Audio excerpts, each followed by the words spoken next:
I was the fifth of 9 children in a very large Irish Catholic family. At the age of 9, there seemed to have been a veil that was lifted off of me that showed everyone that I was gay.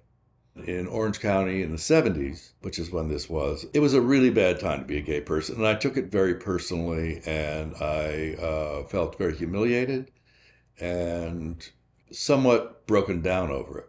I was interested in being a performer very, very young. The clues came very, very young. And so by the time I got around 13, the juices started to flow. And at that time, I was still being called faggot, faggot, faggot constantly. But I didn't really know what that meant until later when I realized it's boys that are into boys. In the Los Angeles Times calendar section, every Sunday, they would run the movie ads, regular movie ads. And in, let's say, 1973, 74, there started to be adult movie ads. And they had movies like Man's Country playing at the Century Theater. I couldn't look away from these movie ads. And I knew that that meant that I actually was gay. At age 14, I made a decision that if God wasn't going to take these feelings away from me, then I was going to be gay. And what did that mean? And I didn't get around to having gay sex until I was 15. So it was this very conflicting time. Well, after I failed in that deal with God, don't make a deal with God because it's always going to come out the way you think it should go. God's never going to show up and say, don't be this.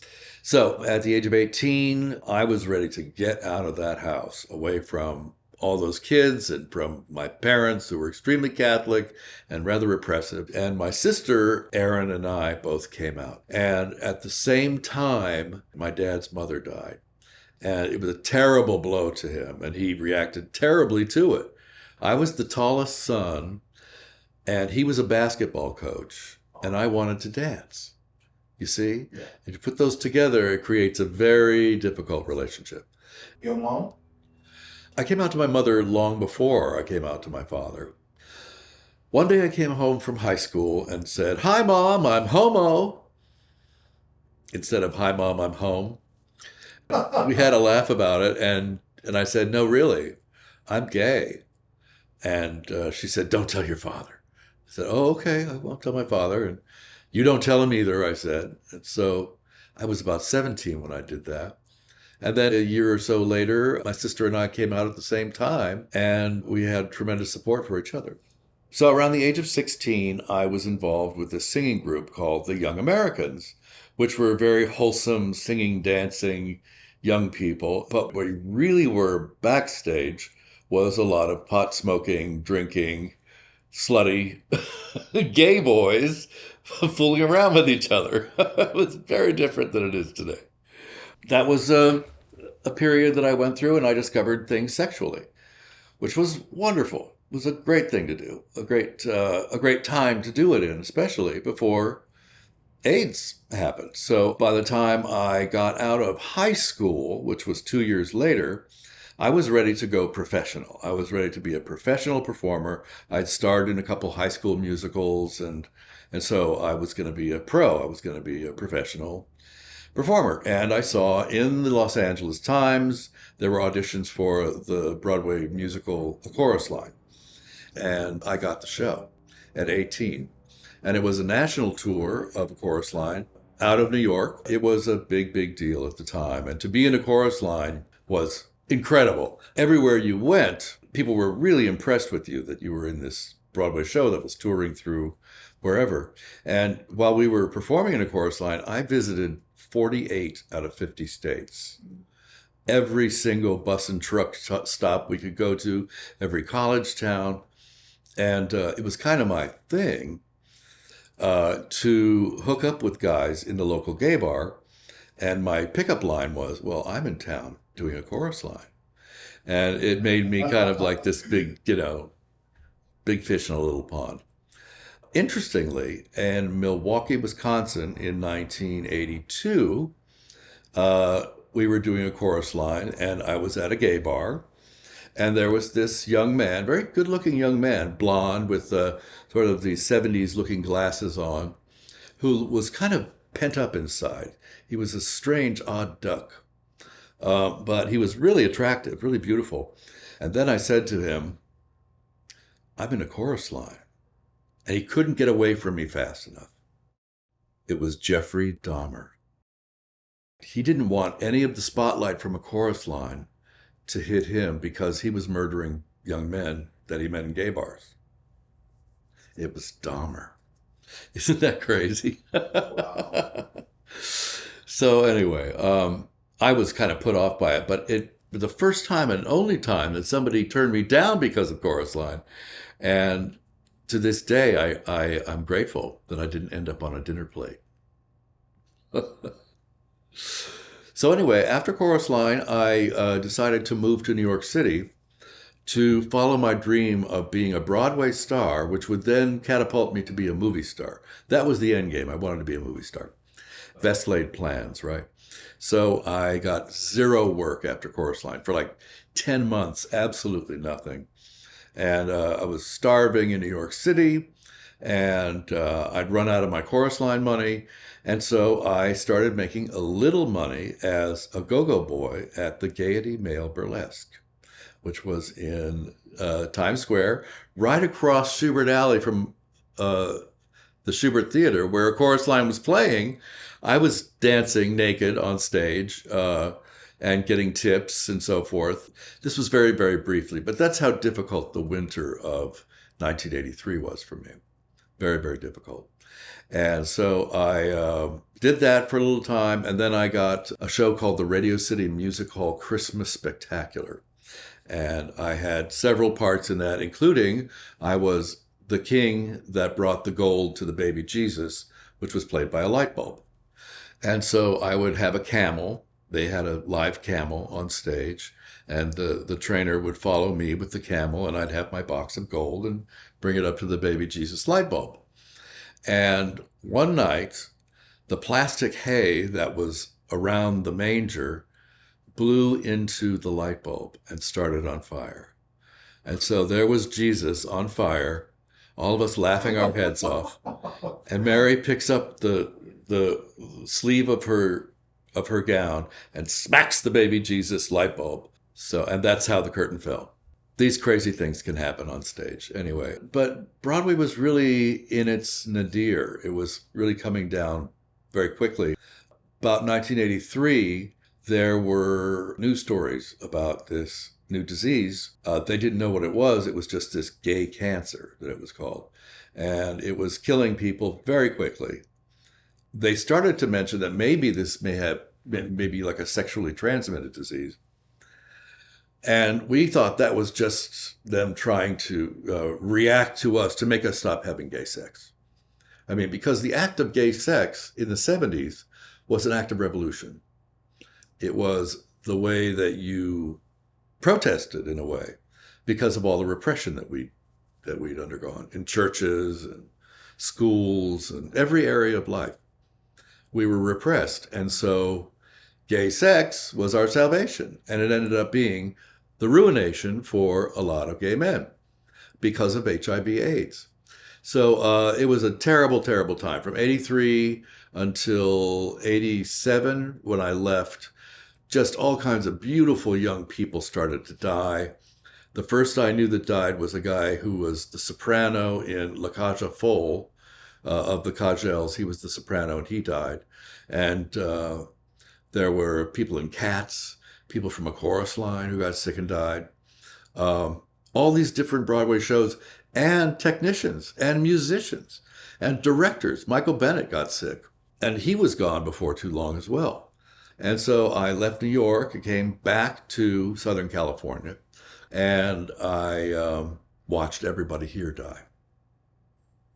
And all of the constant pressure, the constant doubt, the constant sense of being under the sword of Damocles was terrible, terrible on our psyches, especially having been these bullied gay boys. Suddenly to have this disease fall on us as well was terrible. Well, the test for HIV came along. It was started in 1985.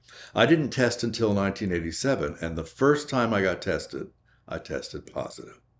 So I was certain that I was going to die. I was certain it would be foolish to think I was not going to die from AIDS. So I got my affairs in order, as they say. A few years before I tested positive, I met this beautiful, beautiful young man who was a modern dancer who was the love of my life. His name was T.J. Myers. He was in a gay doo-wop group called the Flirtations. We tested positive at the same time. I moved back from New York in 1987. TJ was going to follow me and live with me in Los Angeles. And he kept wanting to come but didn't, and wanting to come but didn't. And he found somebody else. Broke my heart.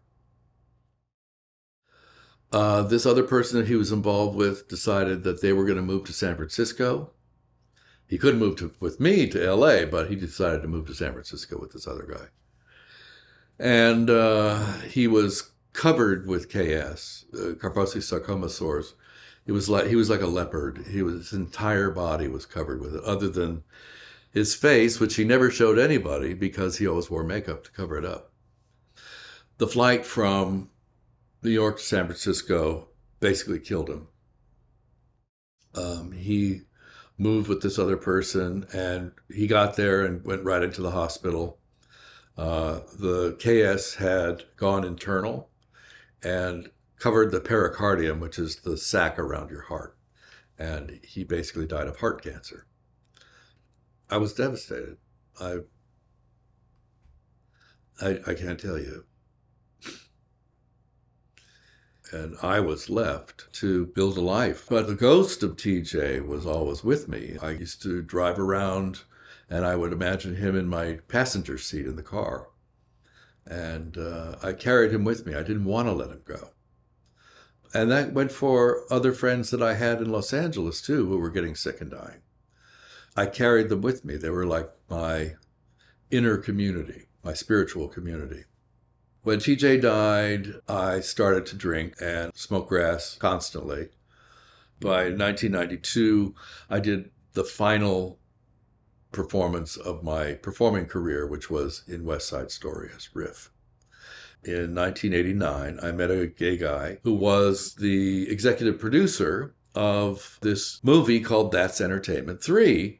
And so I came on as a co-executive producer of That's Entertainment 3. And it was this incredible new world that I went into. And so it was my idea, along with my co-executive producer, to make it about the story of MGM's musical units from the dawn of sound through 1959. The movie came out terrific. There was a management changeover. Alan Ladd was kicked out, and this other guy came in, and he basically killed the movie. There were only 2 prints struck of the film. There went my big producing career. But however, this niche documentary genre basically opened up under my feet. And I was one of the first people to make what was called enhanced content for DVDs. And so I became this young producer of documentaries that told the story of Hollywood and Hollywood movies. It was a really, really rewarding career. At some point, I switched from MGM UA, which was kind of shutting down, and went over to Turner Classic Movies. It was a marvelous career. My friend Gerard Alessandrini, who does the Forbidden Broadway shows in New York, said that my documentaries were sometimes better than the films themselves, which is fun. Anyway, long about 1997, after I'd done the Midnight Cowboy documentary, I was in this bad relationship, and I got booted basically by this guy. And I was left on my own all of a sudden. And so I got involved in crystal meth and chemsex. I found that I couldn't not do drugs, which is the point at which I realized I've got to do something about this. And I ended up meeting up with this guy at a 12-step program meeting that addressed the specific issues I was going through. Not drinking and not using became a big thing. However, after a 5-year period of sobriety, I had a 10-month relapse that ended up with me in a hospital, hooked up to machines to keep me alive. So I was working on this Greta Garbo documentary, and this well of unhappiness opened up inside of me. And the grief and the process of dealing with breakups with people and all that, because I had boyfriends as well, and those weren't working out, and I didn't understand why. Why was I destined to be single? As if that's a bad thing, but that's how I felt. So I had a relapse, and I was out using but functional for about 10 months. And then I got sober again because I was thrown into the hospital. I had sepsis, basically, blood poisoning from not taking care of myself, basically. And I ended up in the hospital. And then I went back into the program in 2004. And then I started to get more serious about my 12-step program. I never buried TJ. I never said goodbye to him. I kept him in this very secret box in my heart, I think.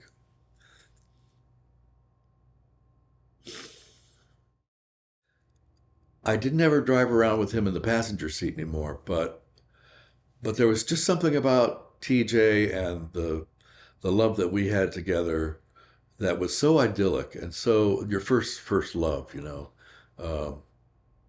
it's a hard one to shake, especially when they die horribly. Anyway, so I stayed sober for 8 years again this time, but then I went to a production of Follies at the Ahmanson in Los Angeles, Stephen Sondheim's Follies, which is about great love and great regret, and it opened up that hole inside me again of grief about TJ and all the other people that had died. And I had a relapse that lasted almost 3 years that almost killed me. I was completely non-functional during this period.